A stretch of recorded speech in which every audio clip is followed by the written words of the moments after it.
Hi there, everybody. Welcome to your bite-sized word.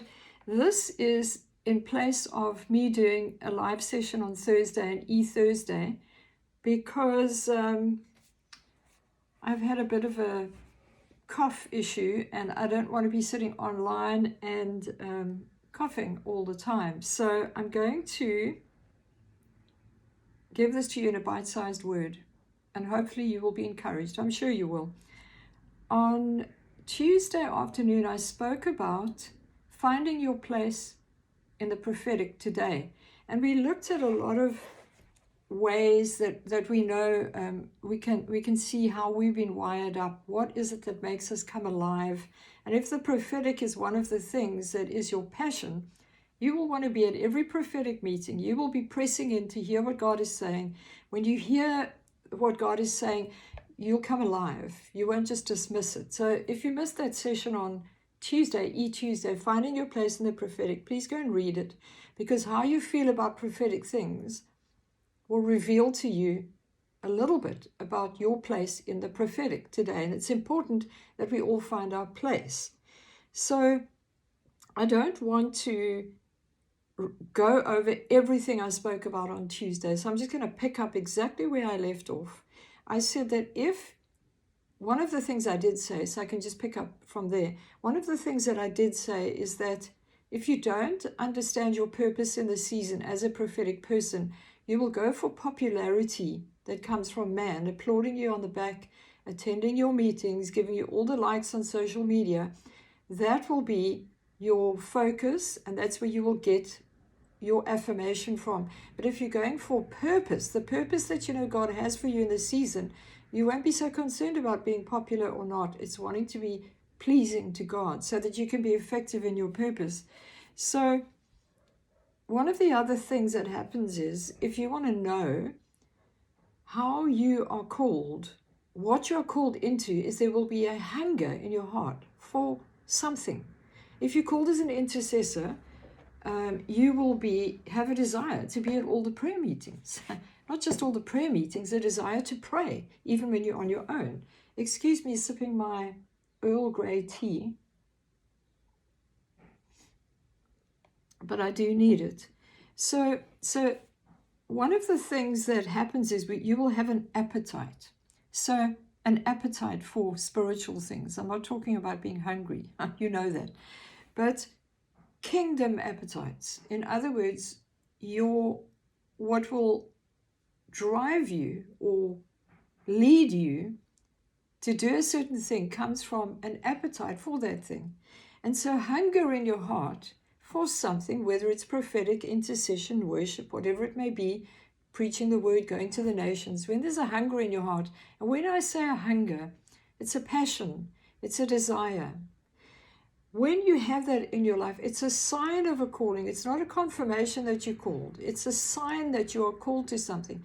It's an invitation, because the Spirit of God is the one who gives you the hunger for something that you are being called into. So it's just a sign that you're called into a certain area, but it's not a confirmation. You need the confirmation of a calling that comes from knowing that God Himself spoke to you about that calling. You don't decide what you want to do. It's not like saying, looking through the vacancies for employment and saying, I'll take that one today. It's not. A calling is a calling. You have heard God speak to you, and He has clearly commissioned you. I spoke about that on Tuesday. You've drawn aside, you've turned aside to hear the commission that came from God. And so hunger is just a sign, but don't take it as a confirmation, because you have a hunger for the presence of God. So now you need to be involved in worship. It doesn't mean that at all. It's just a sign that you need. It's an invitation that you move towards, and you let God clarify it as time goes on. Never just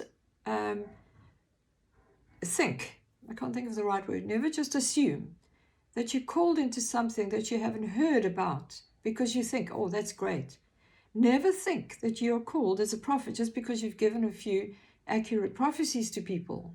It doesn't work that way. Rory and I teach every single believer can prophesy.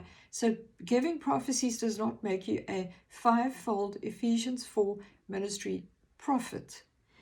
Okay, so one of the things we're looking at is hunger. So When I spoke about Moses and the burning bush experience, you can find that in Exodus 3. Moses saw the bush burning, and then he said, let me turn aside to see why this bush is burning and not being consumed. And it was then that God said, God noticed, he actually stopped. He turned aside and God said, oh, now, I've got his attention. We could do something. But I believe Moses could have carried on walking and ignored it. And he would have missed this great commission, that this moment of encounter that included a commission, a moment of standing on holy ground. It's not a light thing when God calls you into something. In any kind of ministry, anything he gives you to do, it's not a light thing that we take for granted. It's a holy moment when you hear God say, this is what I put on your life. This is what I'm going to do through you. So it was the desire to see what was happening that got God's attention.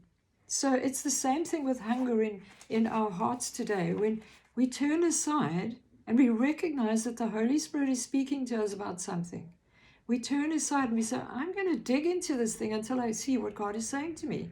I'm not just going to dismiss it, is another thing you have to pick up from Tuesday's session. So desire attracts the king and the kingdom. Your desire for his presence, your desire to be a person of faith, your desire to study the scriptures attracts the king and the kingdom. So let's have a look at Isaiah 55. And I'll end with this. And then I will pick up on this, finding your place in the prophetic. It's an important thing in this season.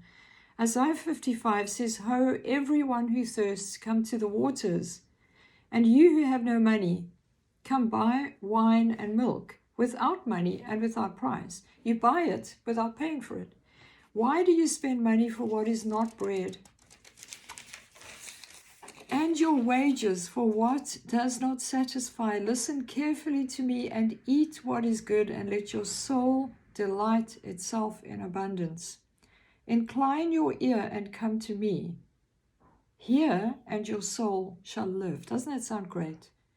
Just hearing something from God makes your soul come alive. And I will make an everlasting covenant with you, the sure mercies of David. So that to me says there's an invitation here. And someone needs to hear this today. When it starts out saying, everyone who's thirsty, come to me and drink. Come buy, but without paying for it. You know what that's actually saying? I recognize a hunger in your heart, a thirst for the presence of God, for the living waters. You know, Jesus is the living water. He is the bread of life that sustains us. And if I can, I will share a dream with you. So here's an invitation in Isaiah 55 for you and I. When you feel weak, when you feel unable or disabled spiritually, when you feel that you don't have enough, that you don't know enough, here's an invitation to come to him when you thirst for him and when you hunger for him, to come to him, and he wants to fill you. There's a river that flows from the throne of heaven. You read about it in Revelation. We read about this river in Ezekiel 47 that is too deep to walk in. We hear about streams in the desert, rivers in the wilderness, and this place of flowing with the presence of God. And many times we think, I need to up my prayer life so I can get this. I need to do more so I can get this. And the invitation is, come. In your weakness, in the place where you have no answers, just be hungry and thirsty for me, and I will fill you. Isn't that amazing? So desire attracts the king and the kingdom. In your place of saying, God, I don't know what to do next, all you have to do is say, I'm here, Lord. I'm thirsty. I'm desperate for you. I'm hungry for more of your presence. I'm hungry for the nuggets of gold that are in your word that you want to share with me as I come to you in my place of saying, God, it's just me. I had nothing to give you but worship, and here I am waiting on you. So I won't share my dream with you about the bread. I'll share that when I do a live session. I've got it here in my notes, so I will remember. But what I want to say to you is hunger and thirst for God is all you need in this season. Not have all your boxes, your ducks in a row, all your boxes ticked, everything perfect, and you say, I'm ready. And so be encouraged with that today. Go and look at the whole of Isaiah 55, because at the very end of it, God starts to speak about his thoughts and his ways, and the rain and the snow that comes down. And he promises that every word that he gives comes with the power for that word to be fulfilled. But it starts off by saying, come to me in your weakness, with your hunger and your thirst, and I'm going to fill you up. So be encouraged with that today. I'm sorry I missed Thursday, but I will see you next week. Love you lots. Be blessed.